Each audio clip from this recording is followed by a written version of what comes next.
Hello hello hello, क्या हाल चाल। तो देखो यार, आज हम लेक्चर नंबर 3 देखने वाले हैं, आपके अध्याय नंबर 2 का, है ना। जो अपना चैप्टर चल रहा है वो है अम्ल क्षारक एवं लवण, और इसका लेक्चर 3 देख रहे हैं। मतलब हम लेक्चर 1 और 2 अच्छे से देख चुके हैं, समझ चुके हैं। तो अगर आपने वो नहीं देखा है, नहीं समझा है, तो पहले आप एक बार, है ना, लेक्चर 1 एंड 2 देख लेना। उसके बाद लेक्चर 3 आपको ज़्यादा अच्छे से समझ में आएगा। देखो यहाँ पे, है ना, हम सब कुछ पढ़ चुके हैं। इस चैप्टर का बस एक टॉपिक रहता है, वो क्या है, साधारण नमक से रसायन। मतलब कुछ रसायन है, कुछ केमिकल्स हैं, है ना, कुछ पदार्थ हैं जो हमें साधारण नमक की रिएक्शन से प्राप्त होते हैं। अब वो क्या क्या है जो अपने सिलेबस में है, वही हमें पढ़ने हैं। ठीक है, 2-3 चीज़ें हैं जो हमें यहाँ पे मतलब पढ़नी है कि उनका निर्माण हम कैसे करते हैं, उनका यूज क्या है ना, यही से पूछा जाता है। ठीक है, लेकिन आगे बढ़ने से पहले सबसे पहले बात कर लेते हैं कि भाई साधारण नमक का क्या मतलब है। नमक यानी कि सॉल्ट, यानी कि लवण, है ना। हमने देखा था कि भाई जो लवण है या नमक है वो कई तरह का होता है, लेकिन साधारण नमक हम किसे कहेंगे? जो नमक आप खाने में इस्तेमाल करते हो उसको हम बोलते हैं साधारण नमक, यानी कि NaCl को, है ना। तो जब भी बात आएगी कि साधारण नमक किसे कहा जाता है, अब नमक तो खैर बहुत टाइप के होते हैं, है ना, बट NaCl की बात अगर की जा रही है तो इसको हम बोलते हैं साधारण नमक। ठीक है, बात समझ में आ गई। यानी कि हम जो ये NaCl है, सोडियम क्लोराइड साधारण नमक, इससे अलग अलग कौन कौन से रसायन प्राप्त करते हैं वो यहाँ पे पढ़ना है, इस चैप्टर में पढ़ना है। ठीक है, तो यहाँ पर, ठीक है, आपने उदासीनीकरण अभिक्रिया पढ़ी थी, जिसमें आपने देखा था कि एक अम्ल एक क्षारक जब रिएक्ट करते हैं तो लवण और पानी बनाते हैं, है ना, यानी कि नमक और पानी बनाते हैं। ठीक है, सिंपल भाषा में बोले तो जो साधारण नमक होता है वो मेनली कैसे बनाया जाता है? अगर आप हाइड्रोक्लोरिक एसिड यानी कि HCl और NaOH यानी सोडियम हाइड्रोक्साइड को आपस में रिएक्ट कराते हो तो आपको प्राप्त होता है NaCl यानी सोडियम क्लोराइड। और इसी को हम क्या बोलते हैं सर? इसी को, जैसे कि मैंने ऊपर भी बताया आपको, इसी को हम बोलते हैं साधारण नमक। ठीक है, इसको हम क्या बोलते हैं? साधारण नमक, यानी कि कॉमन सॉल्ट, है ना। इंग्लिश में इसको बोला जाता है कॉमन सॉल्ट। ठीक है, नहीं वो सॉल्ट जो हम कॉमनली, है ना, जानते हैं। अब देखो यार, ठीक है, ये अगर आपको समझ में आ गई, रिएक्शन याद रखना। तो एक और चीज़ आपको देखने को मिल सकती है, आपसे पूछा जा सकता है कि खनिज नमक या फिर रॉक सॉल्ट किसे कहते हैं। तो जब सॉल्ट जो है, जो लवण है ना, उसके क्रिस्टल्स में कोई और खनिज और अन्य अशुद्धियाँ पाई जाएं, मतलब वो अशुद्धियों के साथ मिक्स हो, है ना, कुछ और खनिजों के साथ मिक्स हो, तो उसे हम बोलते हैं खनिज लवण। बात समझ में आ गई? अगर खनिज लवण या रॉक सॉल्ट पूछे तो आप बता सकते हो। खैर, अब मेन बात पे आते हैं। ठीक है, मेन चीज़ पे आते हैं। तो देखो यार, यहाँ पे मेनली हमें पहले क्या पढ़ना है कि भाई साधारण नमक से हम सोडियम हाइड्रोक्साइड, क्लोरीन गैस और हाइड्रोजन गैस किस तरह से प्राप्त करते हैं। तो इसका सिंपल सा ये आंसर है सर कि अगर आपके पास सोडियम क्लोराइड है, ठीक है, और इसका आपने पानी में घोल के इसका जलीय विलयन बना लिया, है ना, मतलब नमक था, साधारण नमक NaCl, उसको आपने पानी में घोल दिया, तो जो वो घोल बना ना, उसको हम बोलते हैं लवण जल। उसको हम क्या बोलते हैं? लवण जल, यानी कि सोडियम क्लोराइड का जलीय विलयन। ठीक है, तो मतलब आपके पास क्या था सर? सोडियम क्लोराइड था NaCl, है ना, उसको आपने पानी में घोल लिया है। ठीक है, जलीय विलयन बन गया है। अब अगर आप इसमें से इलेक्ट्रिसिटी प्रवाहित करा दो, यानी कि उसमें से करंट फ्लो करा दो, ठीक है, तो ये ब्रेक होने लगेगा, और ये ब्रेक होके क्या बनाएगा? सोडियम हाइड्रोक्साइड बनाएगा, क्लोरीन गैस बनाएगा, हाइड्रोजन गैस बनाएगा। बात समझ में आ गई? यानी कि ये वियोजित होकर सोडियम हाइड्रोक्साइड उत्पन्न करता है, साथ ही साथ क्लोरीन गैस और हाइड्रोजन। ये जो अभिक्रिया है ना, यह जो प्रक्रिया है, इसको हम बोलते हैं क्लोर क्षार प्रक्रिया। क्या बोला जाता है इसको? क्लोर क्षार प्रक्रिया।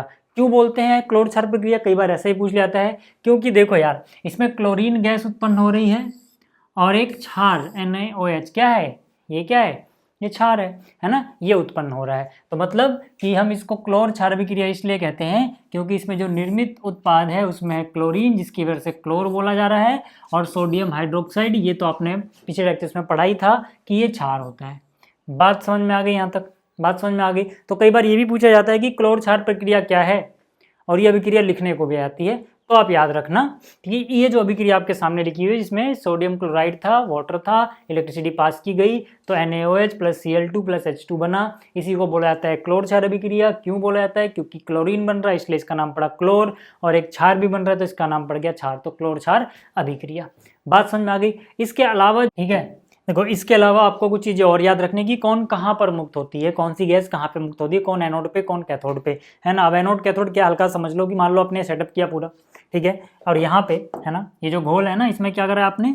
यहाँ पे आपने NaCl लिया और इसको किसके अंदर घोल दिया है, पानी के अंदर, यानी H2O है ना, के साथ मिक्स कर दिया है। अब क्या होगा सर, देखो आपको इसमें से करंट भी फ्लो कराना है ना, क्योंकि इलेक्ट्रिसिटी प्रोवाइड की जाती है, यहाँ पर लिखा था ना, विद्युत प्रोवाइड करना है। तो करंट फ्लो कराने के लिए क्या करोगे भाई, कुछ ऐसा सेटअप करोगे जहाँ से करंट मिल सके इसे। तो आपने एक बैटरी लगाई, अब बैटरी में 2 टर्मिनल होंगे है ना, ये जो छोटा वाला है ये नेगेटिव टर्मिनल को है ना बताता है, और ये जो बड़ा वाला है ये पॉजिटिव टर्मिनल को बताता है ना। तो यहाँ से आप एक रॉड कनेक्ट करोगे, ठीक है, जो नेगेटिव टर्मिनल से रॉड कनेक्ट होगी है ना, ये इसका काम करेगा, ये काम करेगा कैथोड का। और जो पॉजिटिव टर्मिनल वाली रॉड है ये पूरा सेटअप है ना, इधर वाला किसका काम करेगा, एनोड का। ठीक है, तो यार देखो जब ये चीज़ें ब्रेक होंगी ना, तो NaCl किस में ब्रेक हो जाएगा, मेनली Na पॉजिटिव और Cl नेगेटिव में, Na पॉजिटिव और Cl नेगेटिव में ब्रेक हो जाएगा। H2O किस में ब्रेक हो जाएगा सर, ये ब्रेक हो जाएगा OH नेगेटिव और H पॉजिटिव में। अब होगा क्या यार, है ना, पॉजिटिव को कनेक्ट करेगा नेगेटिव टर्मिनल, यानी ये पॉजिटिव वाली चीज़ें इस तरफ को भागना चाहेंगी है ना, जिस तरफ ये नेगेटिव टर्मिनल है, और जो ये नेगेटिव चार्ज है ना, ये किधर भागना चाहेगा, पॉजिटिव वाले टर्मिनल की तरफ भागना चाहेगा। तो देखो क्लोरीन गैस Cl से ही तो बनेगी, तो क्लोरीन गैस कहाँ पे डिपॉजिट होगी या कहाँ से मुक्त होगी, एनोड से, समझ में आ रही बात। और हाइड्रोजन गैस कहाँ से मुक्त होगी, H2 कहाँ किसकी तरफ से मुक्त होगा, है ना, H2 कहाँ से मुक्त होगा सर, कैथोड की तरफ से। तो इसीलिए देखो यहाँ पे लिखा हुआ है कि क्लोरीन गैस जो होती है ये एनोड पर है ना, एनोड मतलब जो पॉजिटिव टर्मिनल है सर, है ना, और हाइड्रोजन गैस जो है ये कैथोड पर, कैथोड मतलब जो ये नेगेटिव टर्मिनल है। बात समझ में आ रही है इतनी, ठीक है। और यहाँ पे Na और OH मिलके क्या बनेंगे, NaOH। तो ये जो घोल है ये इसमें NaOH बनेगा, यहाँ से आप बाहर निकाल लो, ठीक है, ये बात समझ में आ गई। तो वही चीज़ यहाँ पे लिखी हुई है कि क्लोरीन गैस एनोड पर और हाइड्रोजन गैस कैथोड पर मुक्त होती है ना।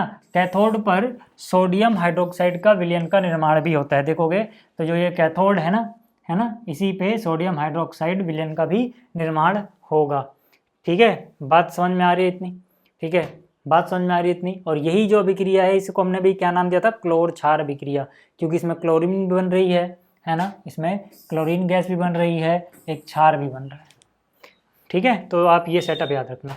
चलो आगे चलते हैं, अब बात करते हैं कि जो इसमें चीज़ें बनी है ना, जैसे कि आप बात कर लो क्लोरीन गैस की, तो ये क्लोरीन गैस का क्या इस्तेमाल है, कैसे हमारे लिए उपयोगी है ना। वैसे तो बहुत सारे यूज, में से मैंने कुछ यूज़ यहाँ पे लिखे हैं सर, है ना, बस कुछ यूज़ मैंने यहाँ पे लिखे हैं। जैसे पानी को शुद्ध करने में, है ना, हो सकता है पहले गवर्नमेंट बंटवाती थी क्लोरीन की गोलियाँ भी, है ना, जो पानी के अंदर डालते थे तो वो कीटाणु वगैरह मर जाते थे, ठीक है। तो अगर आपने वो ज़माना देखा है तो ठीक, नहीं तो अभी तो खैर है ना वो नहीं कर रहे हैं, ठीक है, बट पहले ऐसा होता था। तो क्लोरीन का उपयोग पानी को शुद्ध करने के लिए किया जाता है ना, ये पानी को शुद्ध करने के लिए कहते हैं। क्यों, क्योंकि इसमें जो हानिकारक बैक्टीरिया वगैरह होते हैं ना, उन्हें ये ख़त्म कर सकता है, ठीक है। रासायनिक उद्योगों में क्लोरीन का इस्तेमाल किया जाता है, जैसे कि बहुत सारी चीज़ों को बनाने में, है ना, जैसे कि ब्लीचिंग पाउडर आपने देखा होगा, है ना, विरंजक चूर्ण, इसको बनाने में क्लोरीन गैस का इस्तेमाल होता है। क्लोरोफॉर्म को बनाने में क्लोरीन गैस का इस्तेमाल होता है ना, ये विषाणुनाशक है। तो क्लोरीन का उपयोग घरेलू सफाई के उत्पादों में, जिसमें जहाँ पे हम बैक्टीरिया को मार सकते हैं, उन जगहों में यूज़ करने के लिए अलग अलग प्रोडक्ट बनाए जाते हैं, उन प्रोडक्ट में भी क्लोरीन गैस का इस्तेमाल किया जाता है। कागज़ और कपड़े की जो ब्लीचिंग होती है उसमें भी, है ना, जो क्लोरीन गैस है उसका इस्तेमाल किया जाता है, ठीक है। यहाँ तक बात समझ में आ रही है। तो ये कुछ पॉइंट्स हैं, आप एक बार पढ़ लोगे आपको समझ में आ जाएगा, आप लिख सकते हो अगर पेपर में इसका यूज़ पूछा जाए तो।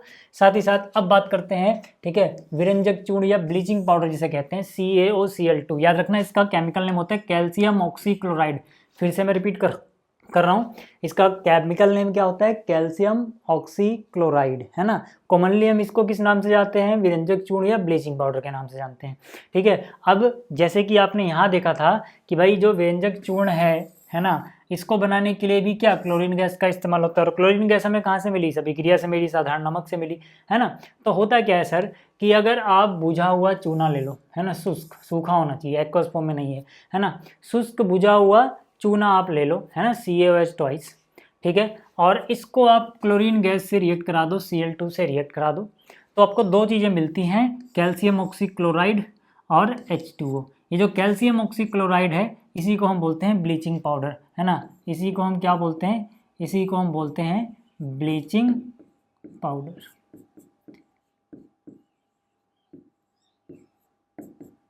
ठीक है, इसी को हम क्या बोलते हैं, इसी को हम बोलते हैं ब्लीचिंग पाउडर। बात समझ में आ गई, ठीक है। फिर से याद रखना कि शुष्क बुझा हुआ चूना आपने लिया, यानी कि COH ट्वाइस, इस पे क्लोरीन गैस की अभिक्रिया कराई तो किसका निर्माण हुआ, विरंजक चूर्ण का या फिर ब्लीचिंग पाउडर का। ठीक है, क्या फॉर्मूला होता है, CaOCl2। केमिकल नाम क्या होता है, कैल्शियम ऑक्सीक्लोराइड। फिर से बोल रहा हूँ, कैल्शियम ऑक्सीक्लोराइड नाम याद रखना। ठीक है, अब विरंजक चूर्ण का कहाँ कहाँ इस्तेमाल होता है, इसके बारे में भी पेपर में कई बार पूछा गया है, बहुत इंपॉर्टेंट है, तो ये भी आपको याद रखना है कि विरंजक चूर्ण का इस्तेमाल कहाँ होता है। ठीक है, वस्त्र उद्योग में, है ना, सूती कपड़ा हो गया, लिनन हो गया, है ना, इनकी सफाई के लिए, है ना, विरंजक चूर्ण का इस्तेमाल किया जाता है ना। जो लकड़ी की मज्जा होती है, जो खूजा होता है, उसका रेशे होते हैं, है ना, उनको साफ करने के लिए भी विरंजक चूर्ण का इस्तेमाल किया जाता है। दूसरा क्या है, कई रासायनिक उद्योगों में, है ना, एक उपचायक के रूप में इसका इस्तेमाल किया जाता है। ठीक है, पीने वाले पानी को जीवाणु से मुक्त करने के लिए भी इसका इस्तेमाल किया जाता है। ठीक है, ये आप याद रखना। अब बात कर लेते हैं बेकिंग सोडा। अब जो बेकिंग सोडा है ना, इसका रासायनिक नाम पहले तो आपको याद होना चाहिए, कई बार पूछा जाता है, याद रखना। ठीक है, इसका नाम क्या होता है, सोडियम हाइड्रोजन कार्बोनेट, है ना। रासायनिक सूत्र आपको याद होना चाहिए, क्या होता है, NaHCO3, है ना। अब आप कहोगे कि हम ये क्यों पढ़ रहे हैं, क्योंकि इसको भी हम NaCl के द्वारा बना सकते हैं, प्राप्त कर सकते हैं। हालांकि कुछ और केमिकल भी चाहिए, लेकिन साथ में NaCl भी चाहिए। अपना टॉपिक ही वही है कि भाई नमक से कौन कौन से केमिकल हमें मिल रहे हैं। ठीक है, तो इसको बनाने के लिए क्या करना है, आपको साधारण नमक लेना है, यानी कि NaCl लेना है, उसके अंदर पानी डालना है, कार्बन डाइऑक्साइड और NH3। ठीक है, ये चीज़ें जब आप, है ना, रिएक्ट कराओगे आपस में, तो आपको दो चीज़ें मिलती हैं, NH4Cl और NaHCO3। अभी हम किसके बारे में पढ़ने वाले हैं, अभी हम पढ़ने वाले हैं इसके बारे में, NaHCO3 यानी सोडियम हाइड्रोजन कार्बोनेट, है ना। अभी अमोनियम क्लोराइड की बात हम नहीं कर रहे हैं, अभी हम किसकी बात कर रहे हैं, इसका नाम है अमोनियम क्लोराइड। ठीक है, इसको क्या बोलते हैं, सोडियम हाइड्रोजन कार्बोनेट। कॉमन नाम क्या है इसका, कॉमन नाम है इसका बेकिंग सोडा। समझ में आ गया, या खाने का सोडा भी कह देते हैं कई बार। आगे बात समझ में। ठीक है, अब एक और चीज़ है ना, देखो आपने ये रिएक्शन कराई NaCl + H2O + CO2 + NH3, तो आपको ये दो चीज़ें मिली, है ना, NH4Cl और NaHCO3। इसी को हम क्या बोलते हैं, इसी को हम बोलते हैं बेकिंग सोडा, है ना। अब ये जो बेकिंग सोडा आपको मिला है, इसको अगर आप हीट करो तो ये टूट जाएगा Na2CO3 H2O + CO2 में, है ना, यानी सोडियम कार्बोनेट में टूट जाएगा। अब जो ये सोडियम कार्बोनेट है ना, इसका भी अपना अलग से, है ना, इसके बारे में भी हमें अभी अलग से पढ़ना है बाद में। ठीक है, बट अभी देखो, अभी सबसे पहले क्या बात करते हैं, बेकिंग सोडा जो है इसका उपयोग। एक तो दो चीज़ें पूछी थे यार मेनली, एक तो रिएक्शन आपसे पूछ लेंगे, है ना, दूसरी चीज़ है क्या सर, दूसरी चीज़ है बेकिंग सोडा के उपयोग, है ना। जितने भी केमिकल यहाँ पे साधारण नमक से हम बना पा रहे हैं, सबका ज़्यादातर जो पेपर में क्वेश्चन आता है वो आता है उसका क्या उपयोग है ना, तो उपयोग आपको याद होना चाहिए। ठीक है, तो बेकिंग सोडा का उपयोग कहाँ होता है, बेकिंग पाउडर बनाने में, जो केक वगैरह में इस्तेमाल होगा, ब्रेड वगैरह में इस्तेमाल होगा, अलग अलग चीज़ों में इस्तेमाल होता है। ठीक है, दूसरा क्या, यह एंटी एसिड का एक मुख्य घटक है ना, जैसे इनो वगैरह, है ना, जो आप पीते हो जब आपके पेट में एसिडिटी हो जाती है, तो इनो क्या एक तरह का एंटी एसिड है। ठीक है, तो उनका ये मुख्य घटक है, उनको बनाने में ये काम आता है। ठीक है, क्योंकि ये अम्ल को उदासीन कर सकता है, क्योंकि क्षारीय प्रकृति का है, तो है ना, इसका उपयोग सोडा अम्ल अग्निशामक में भी इस्तेमाल किया जाता है। ठीक है, बनाया जाता है। ठीक ठीक है, चलो अब एक और क्वेश्चन देख लेते हैं जो CBSE 2018 में पूछा गया, फिर आगे बात करते हैं। देखो क्वेश्चन क्या है, ठीक है क्वेश्चन क्या है कि स्वादिष्ट और कुरकुरे पकौड़े बनाने के लिए इस्तेमाल किए जाने वाले नमक का pH 14 है। नमक की, अब जाहिर सी बात है ये नमक खाने वाला नमक नहीं है ना, सॉल्ट की बात कर रहे हैं। ठीक है, नमक की पहचान करें और इसके निर्माण के लिए रासायनिक समीकरण लिखें। तो आपको पता होना चाहिए कि जो भी हम बेकिंग सोडा पढ़ रहे हैं ना, ये भी एक तरह का सॉल्ट ही है, लवण है, नमक है ना। मैंने कहा था नमक कई टाइप के होते हैं, जो सबसे कॉमन टाइप का नमक है जिसे हम साधारण नमक बोलते हैं वो NaCl है जो हम खाते हैं, है ना। उसके अलावा भी बहुत सारे सॉल्ट होते हैं, हमने पिछले लेक्चर में देखा भी था कि सॉल्ट की प्रकृति अम्लीय भी हो सकती है, क्षारीय भी हो सकती है, उदासीन भी हो सकती है, ये भी हमने देखा था, है ना। तो यहाँ पर जो अभी हम पढ़ रहे हैं ना, क्या, बेकिंग सोडा, है ना, ये भी एक तरह का नमक ही है। ठीक है, तो जिस नमक की यहाँ पे बात की जा रही है वो कौन है, बेकिंग सोडा है सर। ठीक है, जिसका केमिकल नेम क्या है, सोडियम हाइड्रोजन कार्बोनेट है। अब क्या कह रहा है कि भैया नमक की पहचान कर इसके निर्माण के लिए रासायनिक समीकरण लिखें। निर्माण के लिए मैंने कहा ना, ठीक है, ये जो रिएक्शन थी यही लिख दो यार, है ना, यहीं से तो बनता है। ठीक है, तो आपने क्या करना है, आपने NaCl लिया, आपने H2O CO2 NH3, क्या बनेगा NH4Cl अमोनियम क्लोराइड और NaSCO3 यानी कि सोडियम हाइड्रोजन कार्बोनेट, जिसको हम क्या बोलते हैं बेकिंग सोडा, और यही वो नमक है जो यहाँ पे जिसकी बात की जा रही है। ठीक है, उपयोग क्या क्या होता है इसका, ठीक है, ये भी लिखना था तो भी मैंने आपको उपयोग पढ़ाया था यार, उनमें से कोई 2 लिख दो, है ना, जो भी मैंने आपको 2-3 पढ़ाए थे। ठीक है, देख लो ये क्वेश्चन 3 नंबर में है वो था। ठीक है, आगे बात करते हैं, अब बात करते हैं धोने के सोडे की। ये देखो अभी मैंने आपसे क्या कहा था कि जब आप इसको गर्म करते हो, थोड़ी देर पहले देखो ना ये रहा, है ना, जब हम इसको गर्म करते हैं तो Na2CO3 बनता है, H2O बनता है, CO2 बनता है। ये जो है ना, अगर इसे पानी के मोलिक्यूल भी आ जाए तो ये धोने का सोडा बन जाता है ना, वो खाने वाला सोडा था, ये धोने का सोडा होता है। ठीक है, तो यहाँ पे अब हम इसके बारे में पढ़ने वाले हैं। ठीक है, ये रहा धोने का सोडा। धोने का सोडा क्या है, Na2CO3 इंटू में 10H2, यानी कि जब वातावरण से नमी सोख लेगा, है ना, तो ये कितने अणुओं को पानी के अपने साथ रख सकता है 10, Na2CO3 इंटू 10H2O। ठीक है, तो ये जब है ना इससे ठीक है कंबाइन हो जाएगा तो इसको हम क्या बोलते हैं, इसको हम बोलते हैं वॉशिंग सोडा या फिर धोने का सोडा। इसका उपयोग कहाँ कहाँ होता है, ठीक है, इसका उपयोग मेनली कहाँ पे होता है यार, जो आप देखते हो ना कपड़े धोने वाले पाउडर वगैरह आते हैं, है ना, उसको बनाने में। ठीक है, तो सोडियम कार्बोनेट का उपयोग कांच, साबुन एवं कागज उद्योगों में होता है। दूसरा, इसका उपयोग बोरेक्स जैसे सोडियम यौगिक बनाने में इस्तेमाल होता है। ठीक है, सोडियम कार्बोनेट का उपयोग घर में साफ सफाई के लिए होता है। ठीक है, और ये जल की स्थायी कठोरता को हटाने के लिए भी इस्तेमाल किया जाता है। ठीक है, तो ये जो 3-4 पॉइंट बहुत सिंपल से मैंने पॉइंट लिखे हैं, है ना, इनको भी आप 1-2 बार अच्छे से पढ़ना, आपको याद हो जाएंगे। ठीक है, अब आगे बात करते हैं, क्या लवण के क्रिस्टल वास्तव में शुष्क होते हैं, है ना, कहने का क्या मतलब समझाता हूँ, है ना। आप साधारण नमक ले लो, बाकी चीज़ों की बात ही छोड़ो, कॉमन सॉल्ट लिया, है ना, नमक ले लिया और इसको ऐसे रख दिया, है ना, हवा में ऐसे खुले में रख दिया जहाँ पे थोड़ी नमी भी हो।